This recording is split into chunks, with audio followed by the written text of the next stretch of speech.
અમરેલી જિલ્લાના સરભંડા ગામે સ્વર્ગસ્થ ભીમજીભાઈ ખીમજીભાઈ બાજરિયાના સ્મરણાર્થે 500 ચકલીઓના માળા અને 500 વૃક્ષોનું પાણી ઢોળ નિમિત્તે ગામ લોકો સાથે આવેલા મહેમાનોને એક વૃક્ષ સાથે એક ચકલીનો માળો આપીને ચકલી બચાવો અને વૃક્ષ વાવી તેનું જતન કરવા સમાજમાં એક નવો રાહ ચીંધ્યો છે. અને શું છે સમગ્ર મામલો અને પરિવારનો ઉદ્દેશ્ય, આવો જાણીશું. અમારા નાના ભીમજીભાઈ ખીમજીભાઈ બાજરિયાનું અવસાન નિમિત્તે અમે લોકોએ 500 વૃક્ષ જે અમે આંબાની કલમો મારા બંને મામાએ વિતરણ કરેલી છે. એનો એક ઉદ્દેશ એવો છે કે કોઈ અલગ વસ્તુ આપવા કરતાં એક ઝાડ આપીએ તો અત્યારે બહુ બધા વૃક્ષો કપાઈ રહ્યા છે, તો વૃક્ષો વધારે વવાય. એની સાથે સાથે વાવવું એટલું જ જરૂરી નથી, એનું જતન કરવું પણ બહુ જરૂરી છે. તો બધાને એવી કહેવામાં આવ્યું છે કે આ વૃક્ષો વાવો અને એનું જતન કરો, બરાબર. અને એની સાથે સાથે ચકલીના માળા પણ આપવામાં આવ્યા છે. અને એનો અમારો એવો ઉદ્દેશ છે, બધા ભાણિયા ભાણકીઓ મળીને આ વસ્તુ એટલા માટે આપી છે કે આજે ચકલીઓ લુપ્ત થઈ રહી છે, તો એ ચકલી એ માળા જો રાખે તો ચકલીઓ ત્યાં બેસશે અને ચકલીઓને એક બેસવા માટે ઘર મળશે, ચકલી વધશે. મારા નાના શ્રી ભીમજીભાઈ ખીમજીભાઈ બાજરિયા નું અવસાન થયેલ છે. તો એની ઉત્તર ક્રિયા દરમિયાન મારા બંને મામાએ માવજીભાઈ ભીમજીભાઈ બાજરિયા, ચંદુભાઈ ભીમજીભાઈ બાજરિયાએ એક એવો સંકલ્પ કર્યો કે સમાજની અંદર કાંઈક અલગ સંદેશ આપવો છે.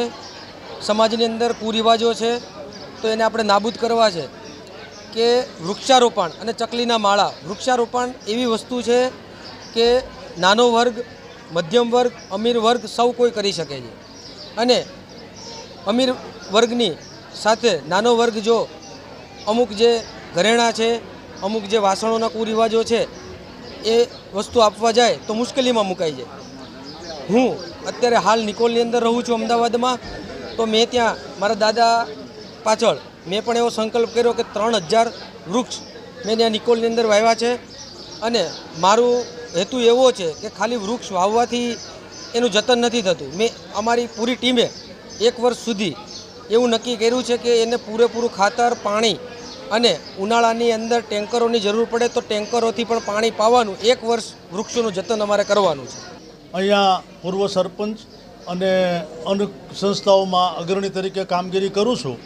અમારા ગામના ભીમજી બાપા બાજરિયા એ બહુ ભગત સમાન માણસ હતા, ભક્તિમાં એનો જીવ હતો.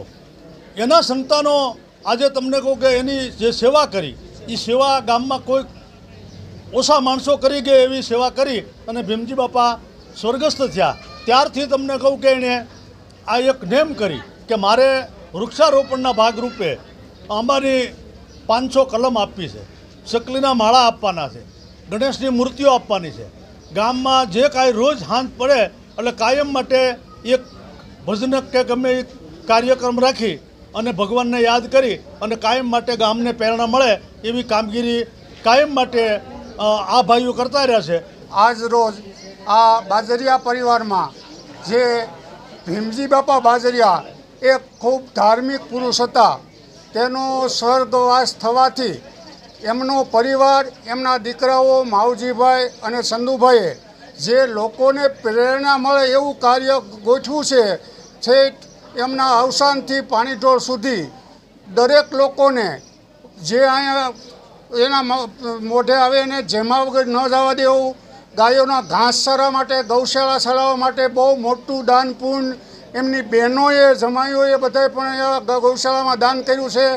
અમે ગામજનોને એવી પ્રેરણા દેવા માંગીએ છીએ કે ગામડાનો કોઈ પણ હિસાબે વિકાસ થાય અને ગામડાની અંદર ઝાડ, વૃક્ષો, પછી પંખીઓ આજે ધીમે ધીમે નાશ થતા જાય છે. તો મારું થોડુંક એવું સમર્થન છે કે ભાઈ બધા લોકો પોતાને ઘેરે કોઈ પણ જાતનું ફળાદી વગર ફળાદીનું એક ઝાડ વાવે, એક માળો લગાવે, એના દાણા માટેનું કુંડું રાખે તો એના માટે ગામડાનો વિકાસ થશે અને પર્યાવરણ માટે તો ગામડાનો બહુ જ વિકાસ થશે. અશોક મનવર સાથે bureau report, today Gujarati news.